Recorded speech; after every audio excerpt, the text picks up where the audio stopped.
Today's topic is simple pendulum.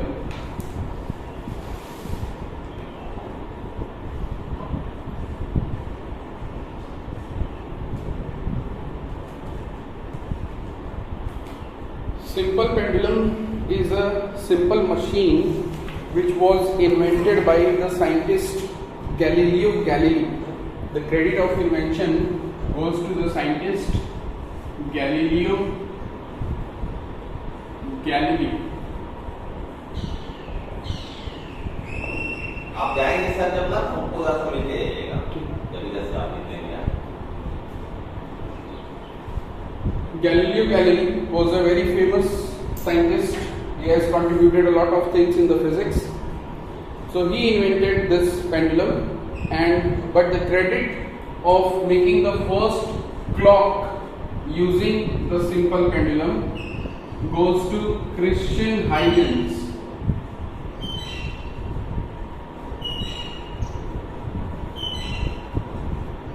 Christian Huygens, who made the first pendulum clock in the year 1656. In the year 1656.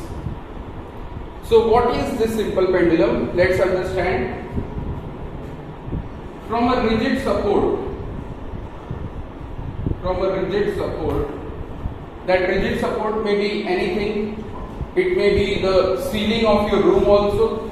आपके कमरे का जो ceiling होता है, जो टॉप जिस पे पंखा लटक रहा है, वो भी रिजिड सपोर्ट का काम करेगा, दैट वॉल, या फिर कोई भी ऐसी वॉल जो बाहर की तरफ निकली हुई है, या फिर कोई भी ऐसा लकड़ी का कार्डबोर्ड या फिर कुछ भी जिससे हम कुछ हैंग कर सकते हैं. We can hang something through it. So that will be the rigid support.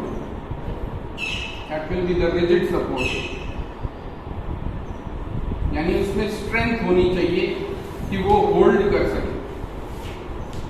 फिर उस rigid support से by the help of a hook and a spring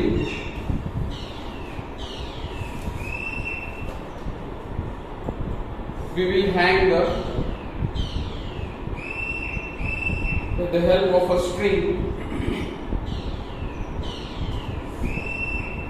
we will hang a ball, a spherical object.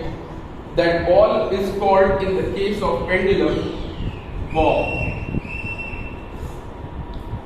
In the case of pendulum, it is called bob.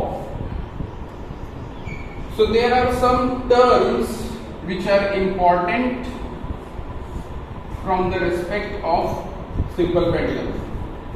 Now, अभी simple pendulum की working क्या है कि अगर हम इस Bob को move कराएंगे, सपोज हमने इसको इस पोजीशन पे ले आया, तो यहां से जब हम इसको रिलीज करेंगे तो it will go like this and will reach a position and then it will return to its position. तो इस तरह से पेंडुलम जो है वो मूव करता है. तो this position in which the bob is when it is not disturbed, that position is called as knee position. Whereas these positions where it is going to the maximum side on the either side, that is called extreme position.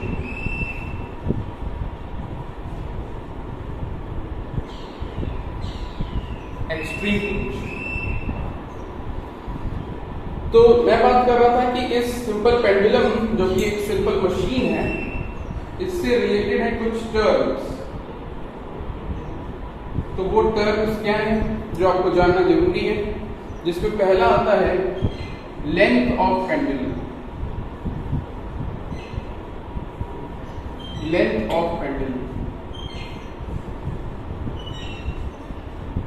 तो length of pendulum क्या है? Length of pendulum आपका string का length जो है ही, साथ ही साथ Bob का जो सेंटर है उस सेंटर तक आप डिस्टेंस मेजर करेंगे, यानी including the radius of the bob. So from this point where it is attached to the hook, from that portion to the centre of the bob, that is called the length of the pendulum.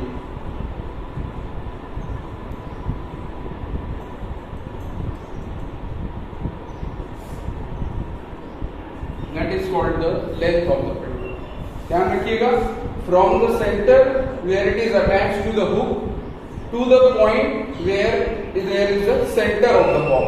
So including the length of the string plus radius of the bob. These two together will make up the length of the pendulum. And as it is length, the symbol given to it is small l. And as it is length, its unit will be, SI unit will be meter.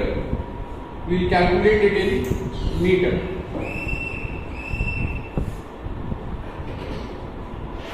That's the length of the pendulum. The second term which is important is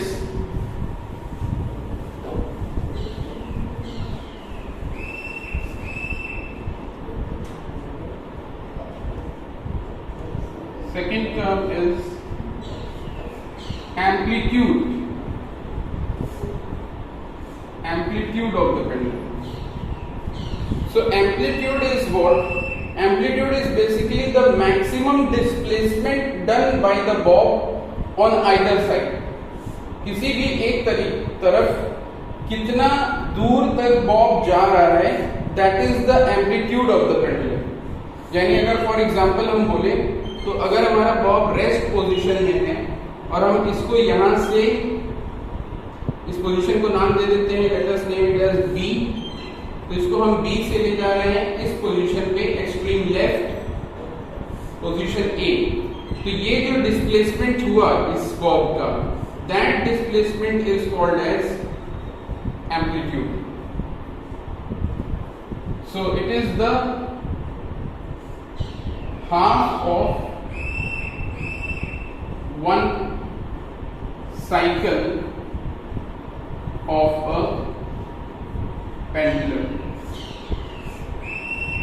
अगर कोई pendulum एक cycle complete करता है, मतलब यहां से फिर यहां और वापस, तो उसका हाफ जो करेंगे that will be called as amplitude.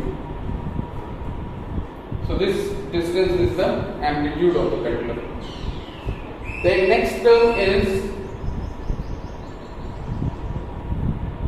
oscillation. Oscillation. So oscillation is what? Oscillation is one complete motion of pendulum. So what will be the one complete motion of pendulum? From the rest यानी position B से हम Bob को लेके गए A पर, फिर इसको release किया, तो यहाँ से ये वापस आएगा B पर. Then it will go to the right side. Let us say ये पोजीशन C है और फिर C से वापस आएगा B पर. तो this will be called one oscillation of the pendulum. या फिर आप इसको A से भी स्टार्ट कर सकते हो. अगर आपने A से रिलीज किया बॉब को, तो A से it will go to the B, then it will go to the C, फिर C से वापस आएगा B and then to the A. तो जब ये वापस अपनी पोजीशन पे पहुंच जाएगा तब उसको कहा जाएगा one oscillation of the pendulum. तो इसको टू एंड फ्रो मोशन भी कहा जाता है. टू एंड फ्रो मोशन यानी एक ही पाथ पे आगे जाना और फिर उसी पाथ पे पीछे लौट के आना. वहीं से वर्ड आया है oscillation. Next important term is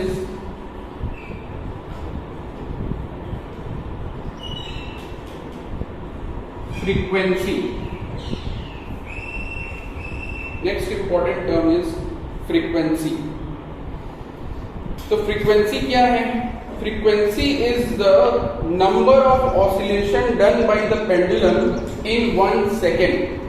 1 second में ये पेंडुलम कितना ऑसिलेशन करता है, दैट इज द फ्रीक्वेंसी. मान लीजिए हमने इस पेंडुलम को A पॉइंट से रिलीज किया, तो ये A से C गया, वापस आया, फिर गया, वापस आया और फिर गया और वापस आया, और 1 सेकेंड में ये 3 बार गया और वापस आया. तो इसकी फ्रीक्वेंसी क्या कहलाएगी? 3 और यूनिट क्या होगी? यूनिट होती है फ्रीक्वेंसी की Hz. करेक्ट. हर्ट्ज, जिसको स्मॉल फॉर्म में कहते हैं Hz. तो Hz यानी hertz is the unit of frequency. SI unit of frequency. तो अगर इसने 1 सेकेंड में 3 ऑसिलेशन कर लिए तो दैट इज फ्रीक्वेंसी 3 हर्ट्ज। अगर इसने 1 सेकेंड में 1 ऑसिलेशन किया तो 1 हर्ट्ज। अगर इसने 1 सेकेंड में 2 बार ऑसिलेट कर लिया तो दैट इज 2 हर्ट्ज। तो that is called the frequency oscillation in 1 second or per second.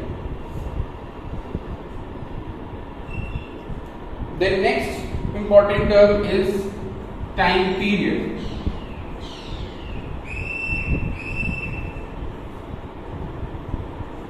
Time period. So time period is the time taken by a swinging pendulum to complete one oscillation. एक oscillation को complete करने में कितना time लगा, हम जब उस time को नोट करने लगते हैं तो वो टाइम नहीं टाइम पीरियड कहलाता है।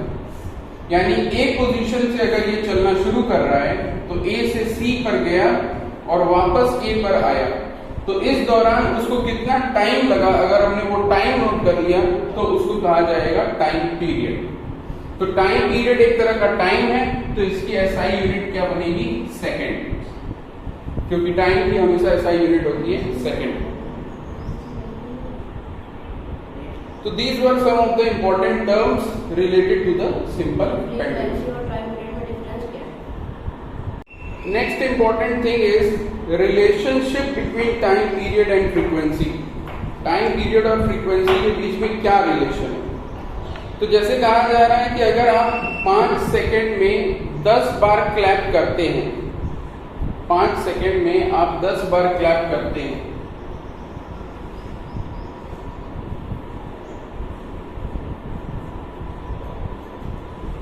तो 1 सेकेंड में आप कितने बार क्लैप करोगे?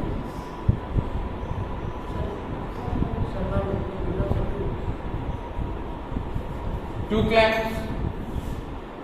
तो 1 सेकेंड में आपने जो नंबर ऑफ क्लैपिंग करी, ये आपका क्या हो गया? फ्रीक्वेंसी, आपके क्लैप करने की फ्रीक्वेंसी।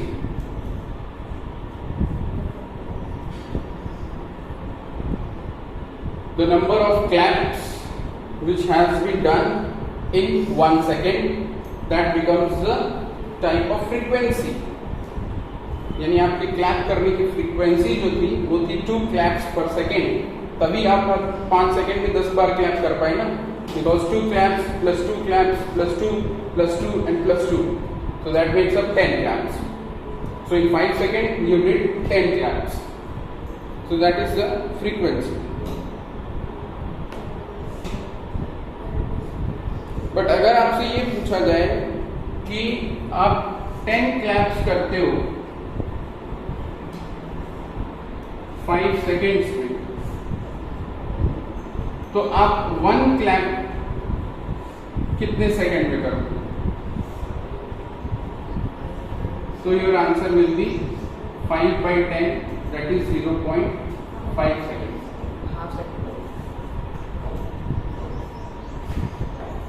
या फिर इसको हम कह सकते हैं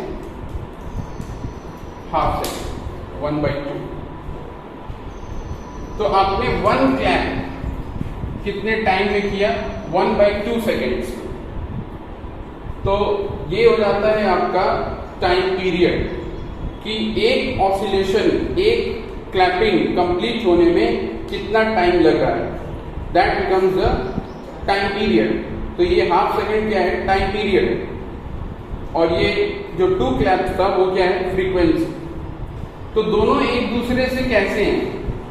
एक 2 है तो दूसरा 1/2 है। दोनों एक दूसरे के क्या है?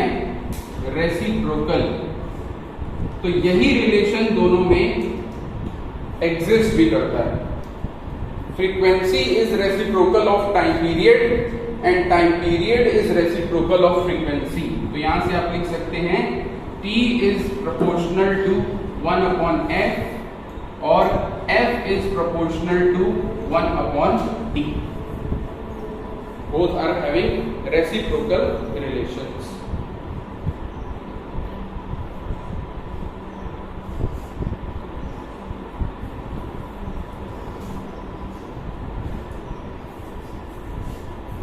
और प्रोपोर्शनल ही क्यों, हम इसको इक्वल पा रहे हैं, यहाँ पे 2 है तो यहाँ 1/2 है, तो T is equal to 1/f and F is equal to 1/T। तो ये आपका एक फॉर्मूला हो गया। तो इस पे आपके न्यूमेरिकल्स बन सकते हैं कि अगर आपको फ्रीक्वेंसी बता दी जाए तो आपसे टाइम पीरियड पूछ लिया जाएगा, तो you can find it by doing the reciprocal. या फिर आपको टाइम पीरियड बता दिया जाए तो आपसे फ्रीक्वेंसी पूछ लिया जाएगा, तो you can again find it by finding out the reciprocal. Next important thing है आपका factors affecting the time period of a pendulum.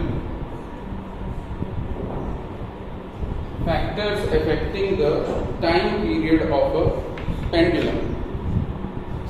तो टाइम पीरियड जो है यानी कितना टाइम लग रहा है एक ऑसिलेशन कंप्लीट होने में, वो किस किस चीजों पे डिपेंड करता है। It is depending on many of the factors.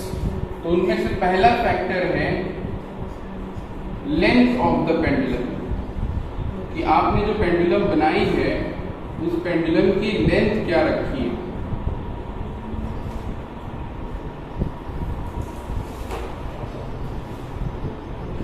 तो टाइम पीरियड का लेंथ के साथ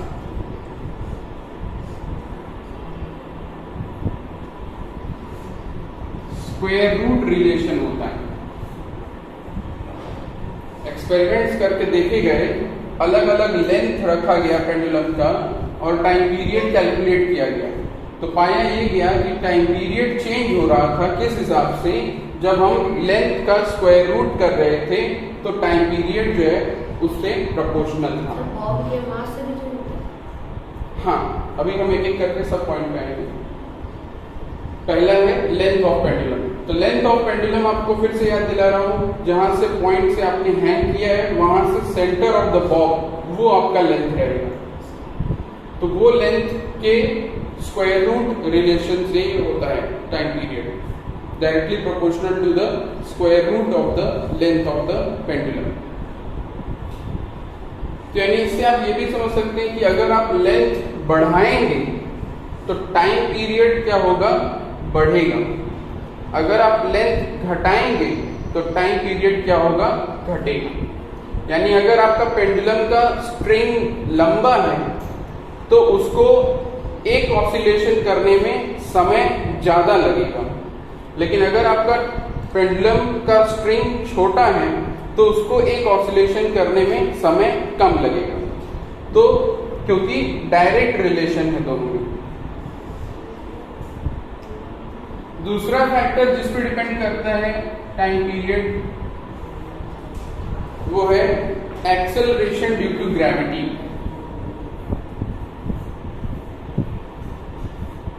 एक्सेलरेशन ड्यू टू ग्रेविटी। अब इस टर्म को ध्यान से समझिएगा। एक्सेलरेशन ड्यू टू ग्रेविटी हम किसे कहते हैं?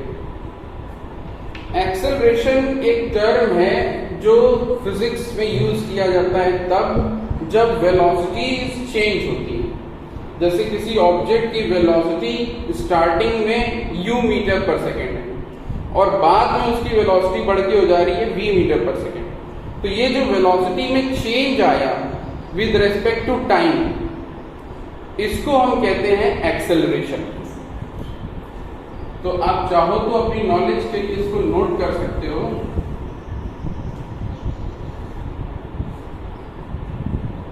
एक्सेलरेशन का सिंबल फिजिक्स में है a, और वेलोसिटी होती है एक तरह से स्पीड, लेकिन वेलोसिटी स्पीड का होता है वेक्टर फॉर्म। वेक्टर फॉर्म का मतलब क्या? फिजिक्स में दो तरह की क्वांटिटीज होती हैं, एक स्केलर क्वांटिटीज और एक वेक्टर क्वांटिटीज। स्केलर क्वांटिटी हम उसे कहते हैं जिसमें सिर्फ और सिर्फ मैग्नीट्यूड होता है, यानी वैल्यू इंपॉर्टेंस रखती है, डायरेक्शन नहीं होता है। वेक्टर क्वांटिटी हम उन्हें कहते हैं जिसमें वैल्यू के साथ साथ डायरेक्शन भी इंपॉर्टेंट होता है। जैसे अगर हमने कहा 2 मीटर्स, तो 2 मीटर्स आप किस दिशा में गए, किस डायरेक्शन में गए, उससे मतलब नहीं है। आप 2 मीटर गए 1 सेकेंड में, तो ये आपकी 2 मीटर पर सेकेंड स्पीड थी, 2 मीटर पर सेकेंड आपकी स्पीड थी। लेकिन अगर हमने कहा 2 metre per second in the east direction, तो ये आपका क्या हो गया, वेलोसिटी, बिकॉज इसमें डायरेक्शन जो है वो जुड़ गया। तो velocity includes direction because it is a vector quantity. तो एक्सेलरेशन दो वेलोसिटीज का डिफरेंस है। वो दो वेलोसिटीज कौन है, उनको कहा जाता है v और u। तो स्पीड एकदम शॉर्ट डिस्टेंस होती है, जैसे शॉर्ट डिस्टेंस में छोड़ा जाता है। नहीं, स्पीड शॉर्ट डिस्टेंस के लिए भी हो सकती है, लॉन्ग डिस्टेंस के लिए भी हो सकती है, और वेलोसिटी भी शॉर्ट डिस्टेंस के लिए हो सकती है, लॉन्ग डिस्टेंस। जैसे सर ऐसे जाना है, तो सर ये तो वेलोसिटी v और u से रिप्रेजेंट किया जाता है, क्योंकि दो तरह की वेलोसिटीज हैं। एक जो स्टार्टिंग में वेलोसिटी है, तो जो वेलोसिटी स्टार्टिंग में होती है उसको कहते हैं इनिशियल वेलोसिटी। मतलब एक तरह से स्पीड समझ लीजिए आप कि स्टार्टिंग में इसकी स्पीड थी 5 मीटर पर सेकेंड, बाद में बढ़ के स्पीड हो गई 10 मीटर पर सेकेंड। तो इनिशियल वेलोसिटी इसकी जो है वो 5 मीटर पर सेकेंड कहलाएगी। v जो होता है वो रिप्रेजेंट करता है final velocity, v represents final velocity. तो फाइनल वेलोसिटी और इनिशियल वेलोसिटी दो तरह की वेलोसिटी है। इन दोनों का डिफरेंस निकालते हैं एक्सेलरेशन कैलकुलेट करने के लिए। तो v minus u, v minus u से हमको क्या मिलेगा, डिफरेंस मिलेगा, दोनों का अंतर। दैट इज अगर ये 5 से जा रहा था और 10 पे चला गया, तो 10 माइनस 5 दैट इज 5। और इसको डिवाइड करेंगे विद रेस्पेक्ट टू टाइम, कि कितने टाइम में ये हुआ, कितने टाइम में ये हुआ। तो अगर मान लीजिए किसी ऑब्जेक्ट की वेलोसिटी 5 मीटर पर सेकेंड थी और बाद में बढ़ करके 10 मीटर पर सेकेंड हो गई, और ये होने में उसको टाइम लग गया 5 सेकेंड्स का, तो ऐसे केस में एक्सेलरेशन जो आएगा वो आएगा आपका v minus u upon t से। That is the formula for acceleration. तो 10 minus 5 upon 2 that is upon 5 second लग रहा है, that is 5 upon 5 which means 1। तो इसकी यूनिट क्या होगी, 1 metre per second square, 1 metre per second square. Because velocities की यूनिट क्या थी, मीटर पर सेकेंड। वेलोसिटीज की यूनिट क्या थी, मीटर पर सेकेंड, और टाइम की यूनिट क्या हो गई, सेकेंड। तो मीटर पर सेकेंड, तो ये क्या हो जाएगा, metre per second square, metre per second square. खैर, तो हम लोगों ने समझ लिया कि एक्सेलरेशन क्या होता है। अब यहां पे बोला जा रहा है एक्सेलरेशन ड्यू टू ग्रेविटी। तो ग्रेविटी का नाम क्यों आ रहा है, तो ग्रेविटी का नाम इसलिए आ रहा है क्योंकि अगर कोई चीज को हम ड्रॉप करते हैं तो वो टुवर्ड्स द अर्थ नीचे जाती है, ये हम सबको मालूम है, because of the gravitational force of the earth. अब जब कोई चीज फॉल कर रही होती है only and only due to gravitational force, तो भी उसके अंदर एक एक्सेलरेशन प्रोड्यूस होता है। जैसे जैसे वो ऑब्जेक्ट अर्थ के करीब पहुंचेगी उसकी स्पीड जो है वो बढ़ती चली जाती है, तो यानी ये एक्सेलरेटेड मोशन है।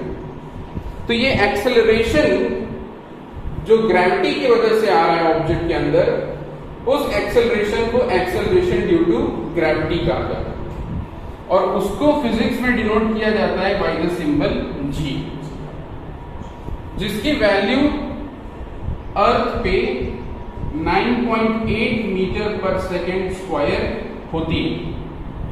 और क्वेश्चंस में कभी कभी कह देता है कि you can use it as 10 metre per second square. ये आपको आगे के टॉपिक्स वेलोसिटी और एक्सेलरेशन में देखने को राउंड मिलेगा। ऑफ कर देते हैं। हाँ,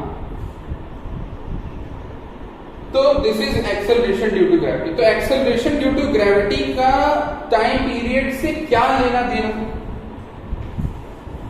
तो पाया ये गया है कि टाइम पीरियड जो है वो इनवर्सली रिलेटेड है square root of acceleration due to gravity. यानी जिस जगह पे पेंडुलम को चलाया जा रहा है वहां पे एक्सेलरेशन ड्यू टू ग्रेविटी की वैल्यू कितनी है, उसके स्क्वायर रूट से इनवर्स रिलेशन है टाइम पीरियड का। यानी कि अगर एक्सेलरेशन ड्यू टू ग्रेविटी ज्यादा है तो टाइम पीरियड जो है कम लगेगा, यानी टाइम कम लगेगा एक ऑसिलेशन कंप्लीट होने में। और अगर एक्सेलरेशन ड्यू टू ग्रेविटी कम है तो टाइम पीरियड जो है वो ज्यादा लगेगा, यानी एक ऑसिलेशन में टाइम जो है वो ज्यादा लगेगा। अंडर रूट इसलिए लगा है बिकॉज एक्सपेरिमेंट जब किया गया इसको बना करके तो उससे कैलकुलेट किया गया, तो रिलेशन इनका वैल्यूज से ये समझ में आ रहा है। जब हम उसका स्क्वायर रूट कर रहे थे तब वो टाइम पीरियड के रिलेशन में आ रहा था। तो time period is proportional to inversely related to acceleration due to gravity. यानी अगर हम ये कहें कि एक पेंडुलम जिसको हम अर्थ पे चला रहे हैं तो अर्थ पे उसको जितना टाइम लगेगा, अगर हम उसी पेंडुलम को ले जाके मून पर हम वर्क कराएं तो उसका टाइम पीरियड क्या हो जाएगा? स्लो। उसका टाइम पीरियड बढ़ जाएगा बिकॉज उसमें एक्सेलरेशन ड्यू टू ग्रेविटी क्या हो रही है? घट रही है। अर्थ पे जितना एक्सेलरेशन ड्यू टू ग्रेविटी है मून पे उससे कम है। तो जब एक्सेलरेशन ड्यू टू ग्रेविटी कम होगा तो टाइम पीरियड ऑटोमेटिकली क्या हो जाएगा? बढ़ जाएगा। तो वो जो पेंडुलम है वो स्लोली मूव करेगा और एक साइकिल कंप्लीट करने में उसको ज्यादा समय लगेगा। तो अब इन दोनों रिलेशंस को हम कंबाइन कर देंगे। इन्हीं दो चीजों पे टाइम पीरियड डिपेंड करता है। टाइम पीरियड और किसी चीज पे डिपेंड नहीं करता, केवल लेंथ ऑफ पेंडुलम और एक्सेलरेशन ड्यू टू ग्रेविटी।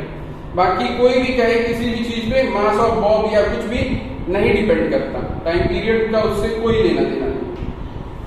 तो अगर इन दोनों रिलेशंस को हम कंबाइन कर देते तो मिला करके आप कह सकते हो कि time period is directly proportional to square root of l upon जी।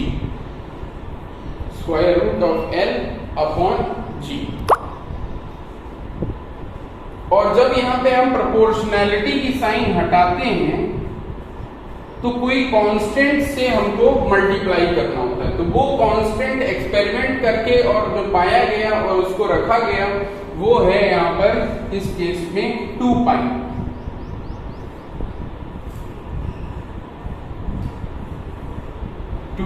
पाई जिसकी वैल्यू आप लोग जानते हैं 3.142 एंड डॉट डॉट डॉट, जिसको 22/7 भी ले लिया जाता है।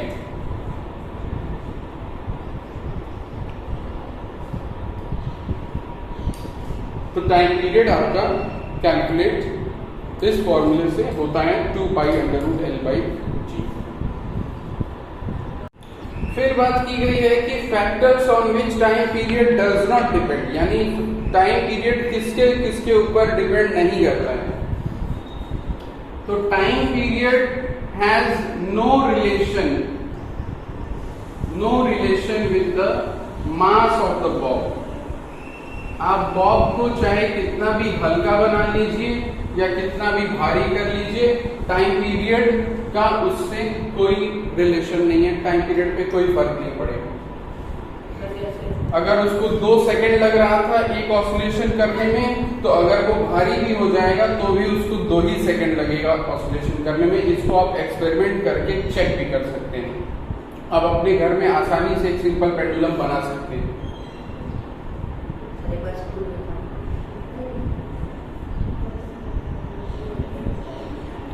दूसरी चीज जिस पे टाइम डिपेंड नहीं करता है वो है मटेरियल ऑफ द बॉब।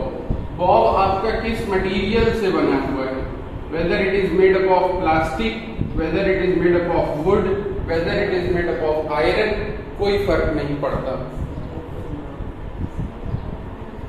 तीसरी चीज जिस पे टाइम पीरियड डिपेंड नहीं करता है वो है एम्पलीट्यूड। आप चाहे बॉब को कितना भी पीछे ले आइए उसके मीन पोजीशन से और तब उसको रिलीज करिए, उसको टाइम उतना ही लगेगा। It will take the same time.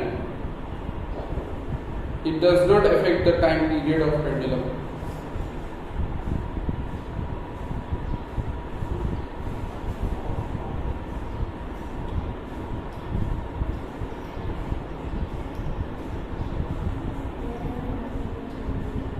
फिर एक टॉपिक है सेकेंड्स पेंडुलम। सेकेंड्स पेंडुलम उस पेंडुलम को कहा जाता है जिस पेंडुलम में टाइम पीरियड क्या हो जाए 2 सेकेंड। अगर कोई पेंडुलम ऐसा बना दिया गया है जिसमें टाइम पीरियड 2 सेकेंड आ रहा है, यानी 2 सेकेंड में एक ऑसिलेशन कंप्लीट हो रहा है, तो उसको हम कहेंगे सेकेंड्स पेंडुलम। उसका नाम ही पड़ जाता है seconds pendulum.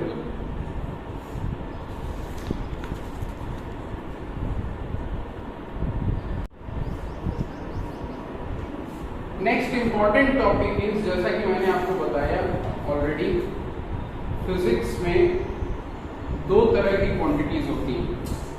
One is called scalar, the other one is called vector. तो स्केलर की आप डेफिनेशन लिख सकते हो, दोज फिजिकल क्वांटिटीज लिखो, those physical quantities that have only magnitude, those physical quantities that have only magnitude,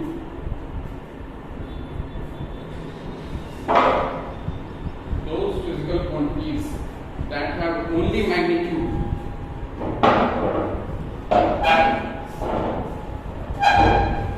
those physical quantities that have only magnitude are called scalar quantities, are called scalar quantities.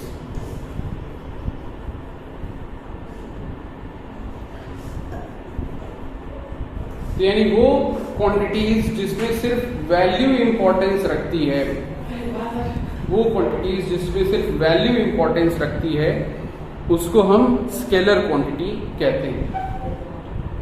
जैसे क्या, example समझिए। Example है आपका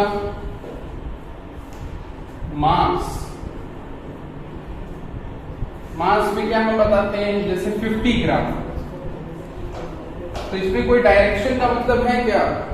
नहीं, सिर्फ ये मास है, यानी टोटल अमाउंट ऑफ मॉलिक्यूल्स और पार्टिकल्स का वजन। तो ये इसमें डायरेक्शन का कोई मतलब नहीं। इसी तरह से एक और क्वांटिटी ले लेते हैं, टाइम। टाइम बताते हुए हमें कोई डायरेक्शन देना पड़ता है क्या? नहीं।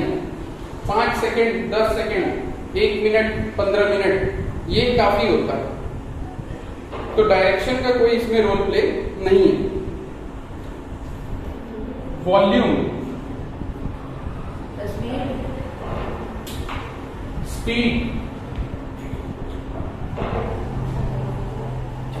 डिस्टेंस,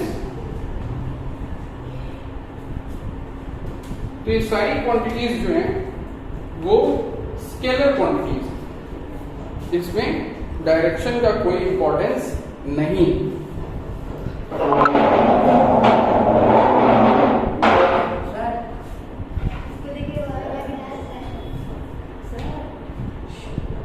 दूसरी तरह की क्वांटिटी है vector quantity. Vector quantity, vector quantity वो क्वांटिटी होती है जिसमें वैल्यू के साथ साथ डायरेक्शन भी इंपॉर्टेंस रखता है। Magnitude plus direction is also important. हाँ, इसके एग्जांपल्स में आपका आ जाएगा डिस्प्लेसमेंट। अभी इन सारे पॉइंट्स पे डिस्कशन होगा कि डिस्प्लेसमेंट किसे कहते हैं, बिकॉज ये सारे नए टर्म्स हैं।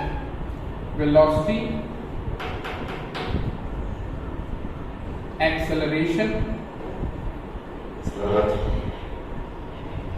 फोर्स, एक्सेट्रा, हर वो क्वांटिटी जिसमें डायरेक्शन मायने रखता हो, डायरेक्शन का एक अहम रोल हो, डायरेक्शन से चीजें बदल जाती हों, वैल्यूज बदल जाती हों, उसको हम कहते हैं वेक्टर क्वांटिटी।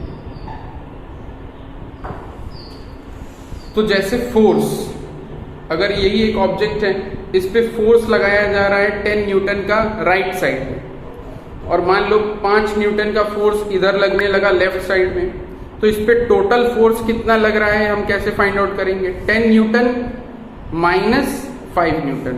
तो इस 5 न्यूटन को हमने माइनस क्यों किया? क्योंकि ये ऑपोजिट डायरेक्शन में लग रहा था जिधर ये फोर्स लग रहा है। तो एक फोर्स को हमने पॉजिटिव माना, दूसरा जो उसके ऑपोजिट डायरेक्शन में था उसको हमने नेगेटिव माना। तो ऐसी क्वांटिटीज जहां पे डायरेक्शन के हिसाब से प्लस माइनस का यूज होने लगे, ये क्वांटिटीज वेक्टर क्वांटिटीज बन जाती हैं। डेफिनेशन आप इसके लिख लीजिए, those quantities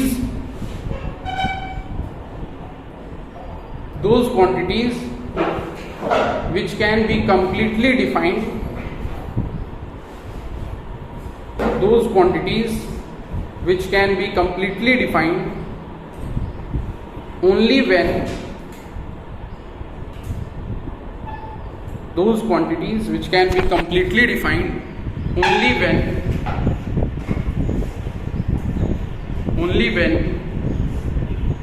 a direction is associated with it, only when a direction is associated with it, then it is called a vector quantity.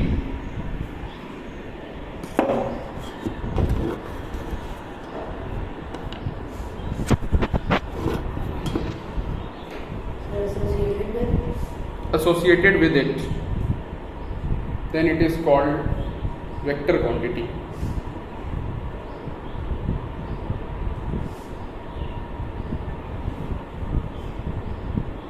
तो अब शुरू करते हैं इनका डिटेल डिस्कशन।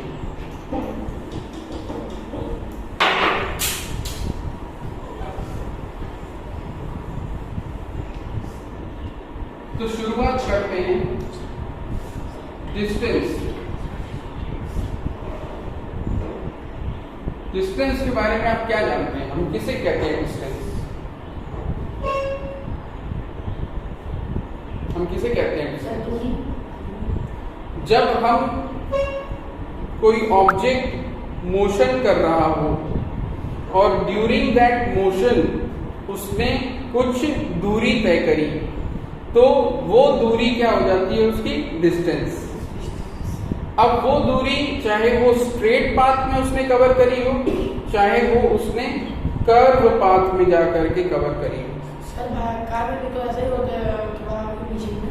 हाँ, तो इसका डेफिनेशन क्या बनेगा? The total path length,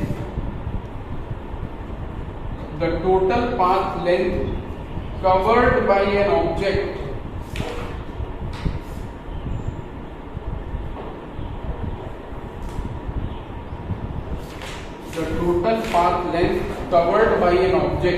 during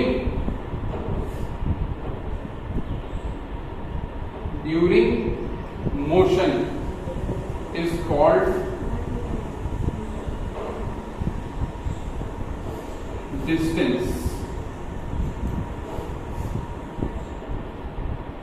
Is called distance. तो रेस्ट और मोशन दो तरह के स्टेट्स होते हैं फिजिक्स में, जिसका डिटेल में डिस्कशन आपको इस वीडियो के पहले पार्ट में आपको मिल जाएगा।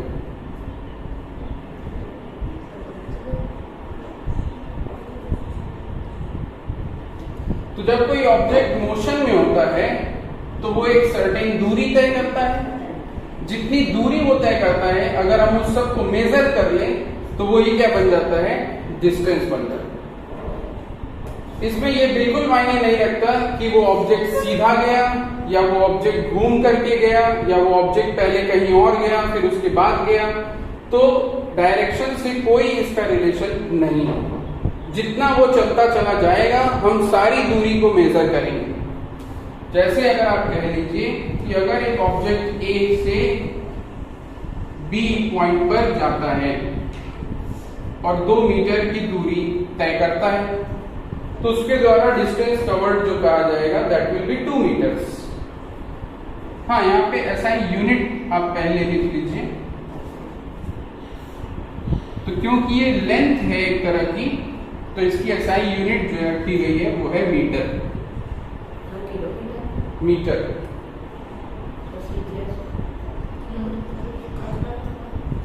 CGS unit, smaller unit system में जाएंगे आप तो सेंटीमीटर वहां पे रहेगा, लेकिन अक्सर आपका स्टैंडर्ड यूनिट एसआई यूनिट जो है वो यूज होता है।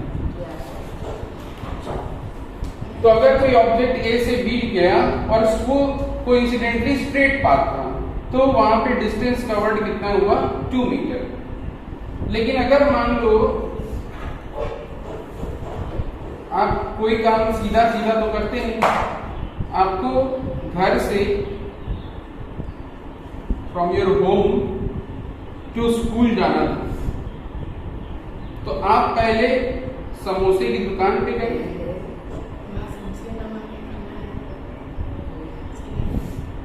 और उसके बाद स्कूल गए।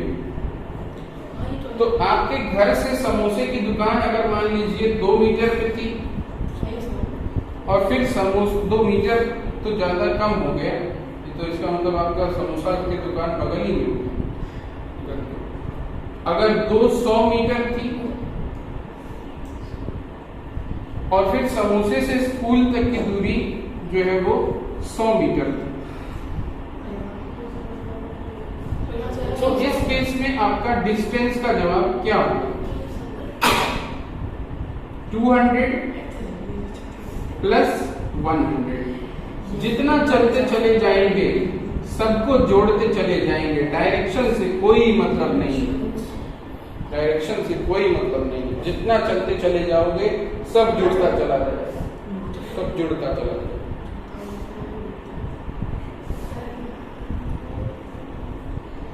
तो इसीलिए कहते हैं कि जैसे आपकी गाड़ी का जो ओडोमीटर होता है, आपकी गाड़ी में होता है ओडोमीटर।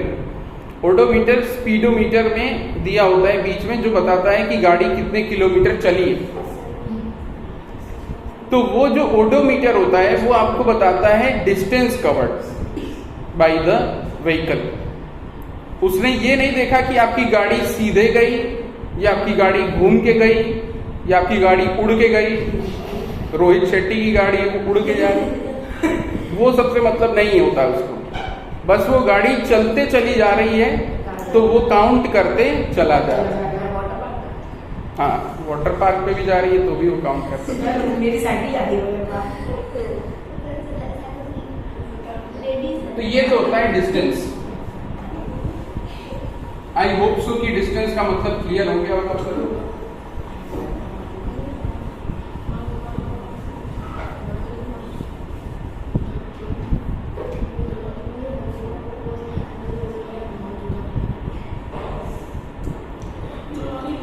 दूसरी क्वांटिटी जो बिल्कुल इसके भाई जैसी है, डिस्प्लेसमेंट। तो भाइयों में कुछ क्वालिटीज मिलती जुलती भी होती है और कुछ क्वालिटीज अलग अलग भी होती है। तो डिस्प्लेसमेंट का डेफिनेशन क्या है पहले ये समझ लें तो आधा मीनिंग वही क्लियर हो जाता है। It is the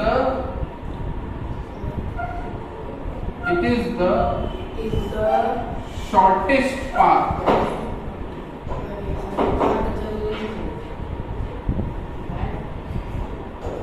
it is the shortest path, या ये कह सकते हैं shortest distance distance, shortest distance between initial position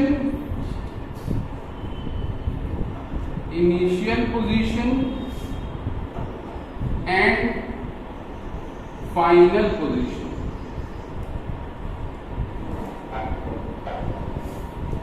Initial position and final position, तो उसको कहा जाता है डिस्प्लेसमेंट। यानी यहां पे सिर्फ आपको कंसर्न रखना है किससे, कि स्टार्टिंग पॉइंट क्या था और एंड पॉइंट क्या है, और फिर उनके बीच की शॉर्टेस्ट दूरी जो है वो कैलकुलेट करनी। सर अगर देखिए, अगर ए से बी गया फिर बी से वापस ए आया तो 0 होगा। हाँ, अभी उस पर भी आएंगे। तो जैसे मान लीजिए कि ए है और बी है, दो लोकेशन है, ए से बी जाना है। तो अगर मान लीजिए कोई इस तरह से गया और दूसरा इस तरह से गया, तीसरा इस तरह से गया, तीनों केस में डिस्प्लेसमेंट जब आपसे पूछा जाएगा, डिस्प्लेसमेंट ध्यान रखिएगा, डिस्टेंस नहीं बोल रहा हूं, डिस्प्लेसमेंट। तो डिस्प्लेसमेंट में आप क्या करेंगे, स्टार्टिंग पोजीशन देखेंगे और एंड पोजीशन देखेंगे और दोनों को स्ट्रेट लाइन से जोड़ देंगे,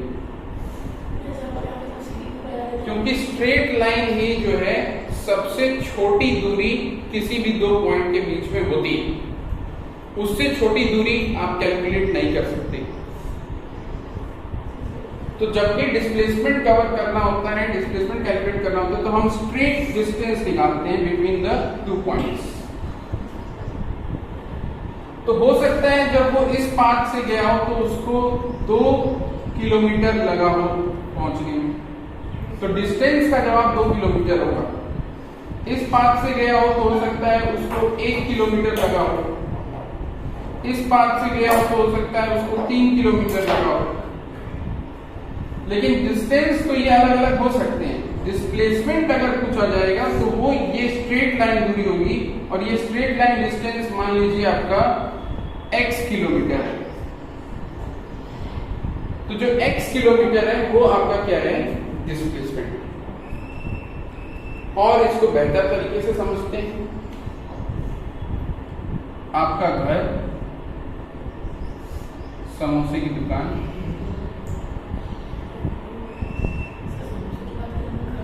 और स्कूल।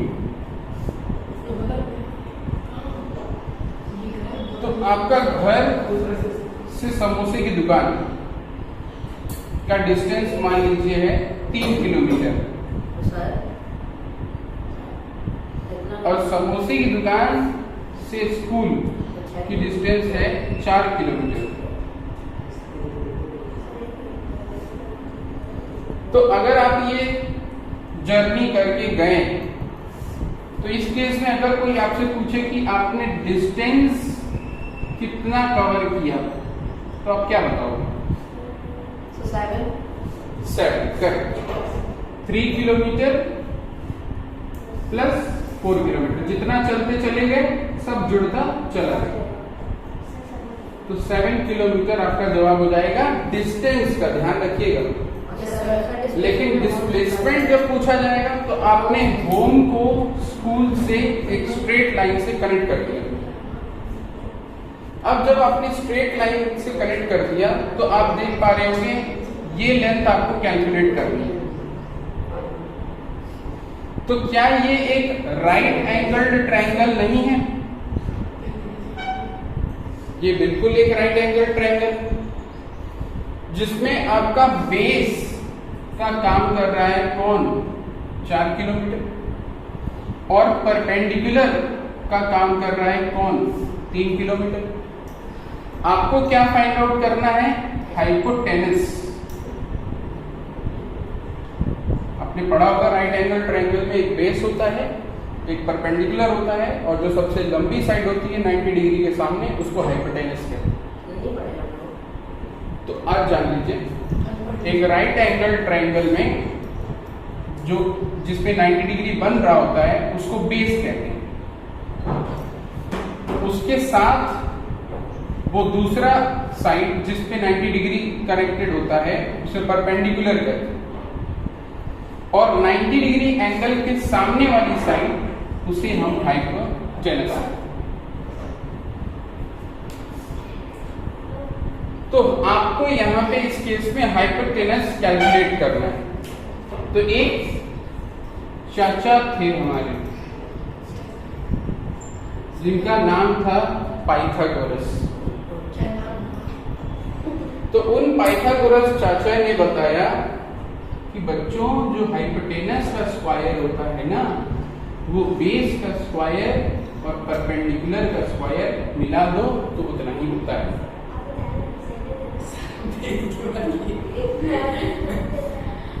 तो हमें हाइपोटेनस ही पता करना है।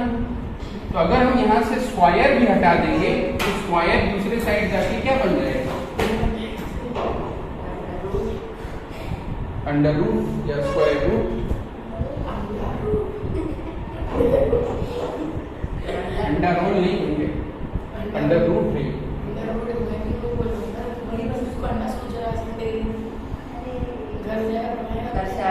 तो बेस कितना है? 4 का स्क्वायर। भाई बेस कितना है? 4 है ना, तो 4 का स्क्वायर। पहले प्लस करेंगे, पहले स्क्वायर निकालेंगे। अरे पहले स्क्वायर निकालेंगे ना, पहले तो वैल्यूज पुट करने दो। परपेंडिकुलर कितना है? 3। परपेंडिकुलर कितना है? 3। ओ सॉरी, तो 3 का स्क्वायर।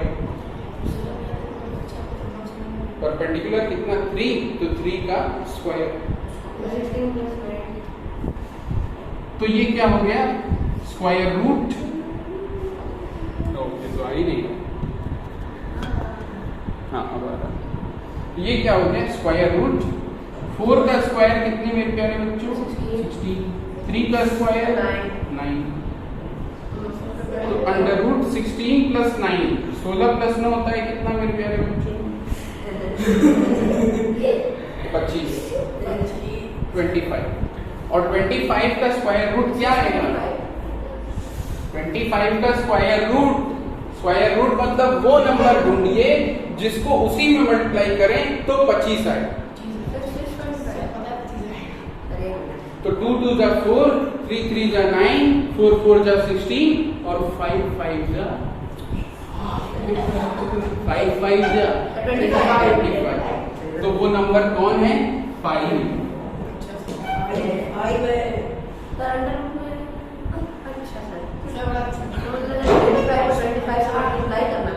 नंबर कौन है? 5। यानी आपका डिस्प्लेसमेंट का जवाब आ गया। डिस्प्लेसमेंट कितना आ गया? डिस्प्लेसमेंट आ गया 5 मीटर।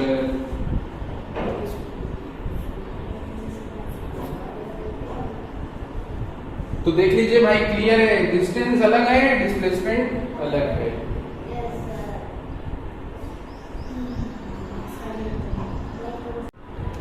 चलो तो एक इंटरेस्टिंग क्वेश्चन और करते हैं।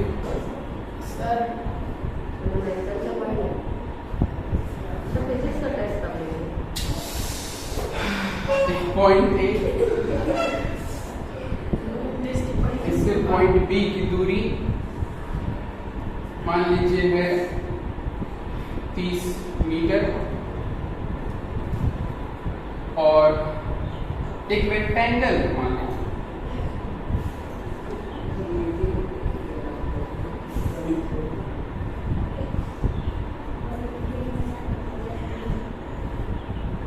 मान लीजिए एक लड़का है सोनू। उस सोनू का एक खेत जो रेक्टेंगुलर शेप का है, तो उस खेत का जो लेंथ है वो 30 मीटर है और उस खेत का जो ब्रेथ है वो 40 मीटर है। तो अगर सोनू उस खेत के एक कॉर्नर पे खड़ा है, हियर इज सोनू, और यहां से सोनू चलना शुरू करता है और पॉइंट सी तक जाता है। तो बताइए डिस्टेंस सोनू ने कितना कवर किया? बहुत सही जवाब। 30 मीटर ये, 30 मीटर ये और 40 मीटर ये दोनों क्या कर देंगे? जोड़। जितना चलते चले जाओगे सब जुड़ता चला जाएगा, ये डिस्टेंस। तो 30 प्लस 40 70 मीटर। लेकिन अगर आपसे यही पूछ लिया जाए कि डिस्प्लेसमेंट बताओ मुन्ना कितना हो,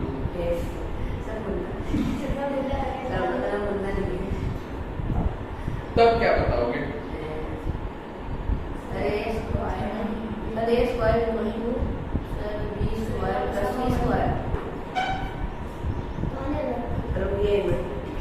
तो ये एक रेक्टेंगल है,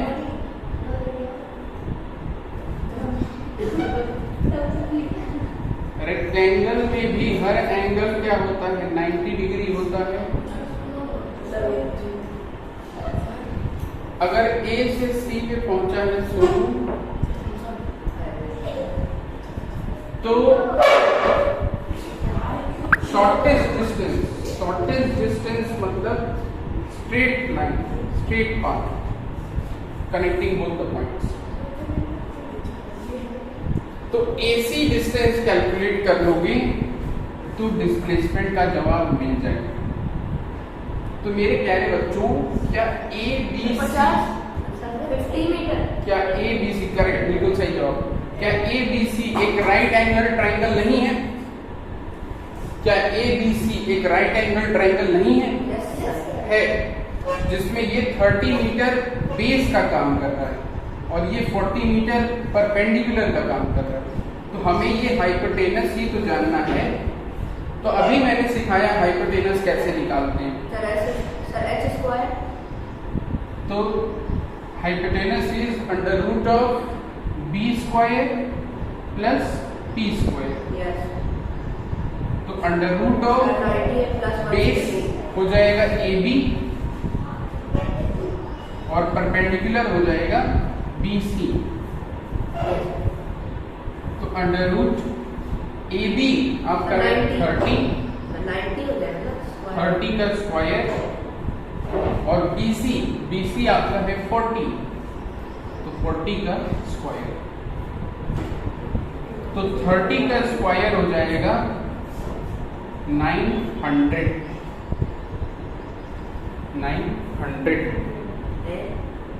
भाई 30 का स्क्वायर यही होता है, 3 3 जा 90 होगा ना। लो 30 इंटू 30 नहीं आ रहा है, 3 3 जा 9, 2 0 तो 2 0 लगा। 40 का स्क्वायर 1600, क्योंकि 4 का स्क्वायर 16 और 0 का स्क्वायर 2 0। 50,000। तो अंडर रूट 1600 प्लस 900 यानी 2500, 2500। तो 2500 को आप क्या समझ सकते हैं? 25 इंटू 100 लिख सकते हो। 25 स्क्वायर रूट से बाहर आएगा तो 5 और 100 बाहर आएगा तो 10। तो 5 इंटू 10 50 मीटर। ये होगा आपका डिस्प्लेसमेंट। समझे? यस।